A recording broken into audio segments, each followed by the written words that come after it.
السلام علیکم، میں ہوں راشد جاوید آوان اور پروگرام خبر بصر میں آپ کو خوش آمدید۔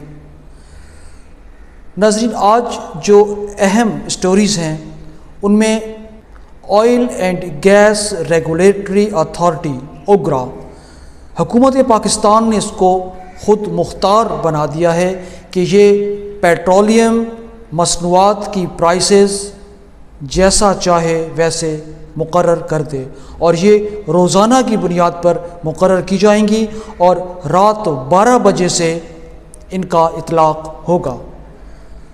یہ خوشخبری اور یہ نوید سنائی ہے ہمارے ہر دل عزیز عطا تارڑ صاحب نے، اور ان کے بالکل ساتھ براجمان تھے وزیر پیٹرولیم علی پرویز ملک صاحب۔ تو ان کا فرمانا کہ اب آئندہ سے یہ اوگرا طے کرے گی کہ پیٹرولیم مصنوعات کی پرائسز اگلے دن کے لیے کیا ہونی چاہیے۔ اب اس پہ کیا کہا جا سکتا ہے سوائے اس کے کہ اب میں سمجھا تیرے رخسار پہ تل کا مطلب، اور یہ جو رخسار کا تل تھا یہ وہ آئل کمپنیاں ہیں جنہوں نے پچھلے 5 دن سے پاکستان میں پیٹرول کی پرائسز کم نہیں ہونے دی۔ ان کا کہنا کہ ہمارے پاس کافی مقدار میں پیٹرول موجود ہے، جبکہ حقیقت کچھ اور۔ حقیقت جو سامنے آ رہی ہے کہ پاکستان کے پاس صرف 1 ماہ کا پیٹرول بمشکل موجود ہے۔ تو بہرحال اس کے بارے میں حکومت کبھی بھی ہمیں سچ نہیں بتائے گی۔ اب یہ نظام کچھ ایسا ہوگا کہ روز رات 10 بجے کے قریب ایک اعلان ہو جائے گا کہ کل سے پیٹرول کی پرائسز یہ ہوں گی، اور پھر 12 بجے اس کا اطلاق۔ ایک کہاوت آپ نے سنی ہوگی، مرے کو مارے شاہ مدار۔ جی ہاں، بالکل یہی۔ عوام پہلے ہی جو آٹا خرید نہیں پا رہے، بجلی کے بل تو خیر کب سے ان کی دسترس سے باہر جا چکے، اور پیٹرول جو ایک قیمت ہوا کرتی تھی کہ 300 کچھ روپے یا پھر 460-50 روپے تک بھی خیر گئے 1 لیٹر، اب وہ روز پیٹرول پمپ پہ جائیں گے تو کچھ نیا ہی ان کو ملے گا۔ اب کون سا پیٹرول پمپ کون سی قیمت پہ بیچ رہا ہوگا؟ کیا یہ اتنے ٹیبولر، اتنے شیڈیولڈ ہیں کہ یہ روز کی پرائس اپڈیٹ کریں گے؟ اور کیا اسی پرائس پر ان کا سسٹم بھی اپڈیٹ ہوگا؟ کیا ان کے میٹر جو لگے ہیں، جنہوں نے آج تک کبھی پورا لیٹر نہیں دیا، وہ پیسے لے کر پورا پیٹرول دیں گے؟ یہ سوال ایسے ہیں کہ جو کوئی میزائل سائنس نہیں، یہ ہم روز دیکھتے ہیں اور جانتے ہیں کہ ایسا ہونا بہت مشکل ہے۔ لیکن خرد کا نام جنوں رکھ دیا، جنوں کا خرد، جو چاہے آپ کا حسن کرشمہ ساز کرے۔ کیونکہ حکومت کے نام پر تو ایک چیز موجود ہے، اگرچہ وہ پتہ نہیں کیا ہے، لیکن اپوزیشن کے نام پہ تو کچھ موجود ہی نہیں۔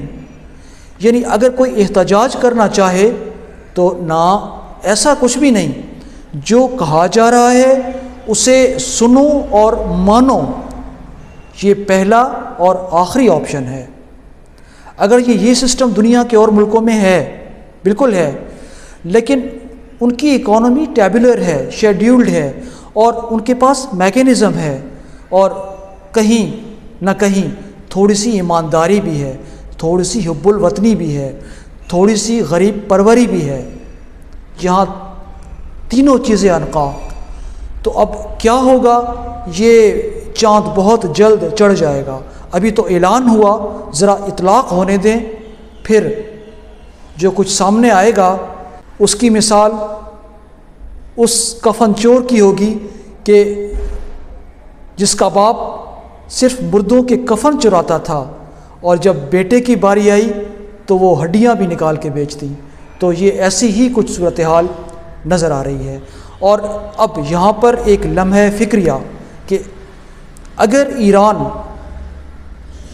آبنائے ہرمز کو مزید بند رکھتا ہے، اور وہ رکھے گا، جبکہ دوسری جانب باب المندب بھی بند کرنے کی دھمکی حوثی دے چکے ہیں۔ اگر وہ اس میں کامیاب ہو گئے تو آپ کے پاس شاید اتنا تیل ہی نہ ہو کہ آپ اسے روز کی بنیادوں پہ قیمتیں تبدیل کر رہے ہیں اور پتہ نہیں کیا کیا نئے فارمولے بنا رہے ہیں۔ سب سے پہلے پاکستان کو یہ سوچنا چاہیے کہ ہم اپنے ریزروز کہاں سے لے رہے ہیں، ہم اپنے ریزروز ہمارے پاس ہیں کتنے، اور ان کو بڑھانے کا کوئی پلان کبھی بنا یا نہیں بنا۔ ڈنگ ٹپاؤ پالیسی، بس کچھ عرض کریں گے تو شکایت ہوگی۔ پاکستان دنیا میں سب سے مہنگا کروڈ آئل خریدتا ہے، اس کے پاس وہ ریفائنری ہی نہیں جو ہیوی کروڈ کو ریفائن کر سکیں۔ یہ قطر، سعودی عرب اور کویت سے وہ کروڈ آئل لیتا ہے جو بالکل مائنیوٹ سی ٹیوننگ کے بعد قابل فروخت ہو جاتا ہے، اور یہ بہت مہنگا آئل ہے۔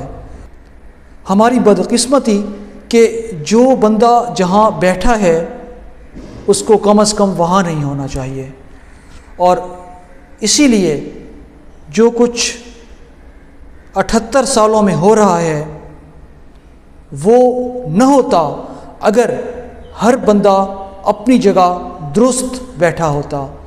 لیکن عوام جائیں تو کہاں جائیں، کہیں تو کس سے کہیں؟ خداوندہ تیرے یہ سادہ دل بندے کدھر جائیں کہ سلطانی بھی عیاری ہے، درویشی بھی عیاری۔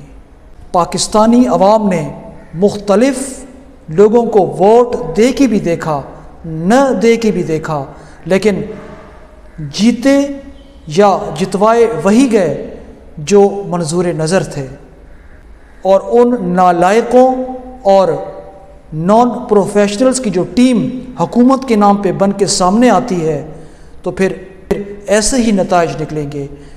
ایک وقت تھا جب پاکستان نے ساؤتھ کوریا کو 5 سالہ منصوبہ بنا کے دیا تھا۔ پاکستان کے وزیر خزانہ ڈاکٹر محبوب الحق ہوا کرتے تھے، اور جو لوگ 40 کے پیٹے میں ہیں انہیں یہ شاید یاد ہو اگر وہ اس بات سے دلچسپی رکھتے ہوں گے تو۔ یہ صدر ضیاء الحق کا زمانہ تھا۔ ان کے بعد تو پھر جمہوریت کا حسن آیا، بے نظیر نواز شریف، بے نظیر نواز شریف، بے نظیر نواز شریف، اور پھر پی ڈی ایم اور پی ڈی ایم۔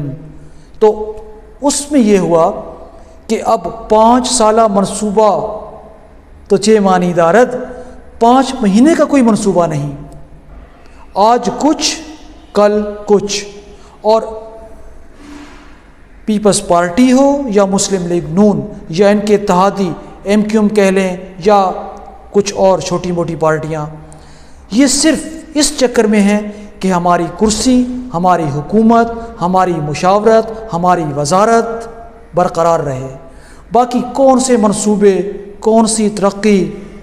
اللہ نے ملک بنایا ہے، اللہ چلا رہا ہے، وہی چلائے گا۔ مجھے اب یہاں سے اجازت دیجیے۔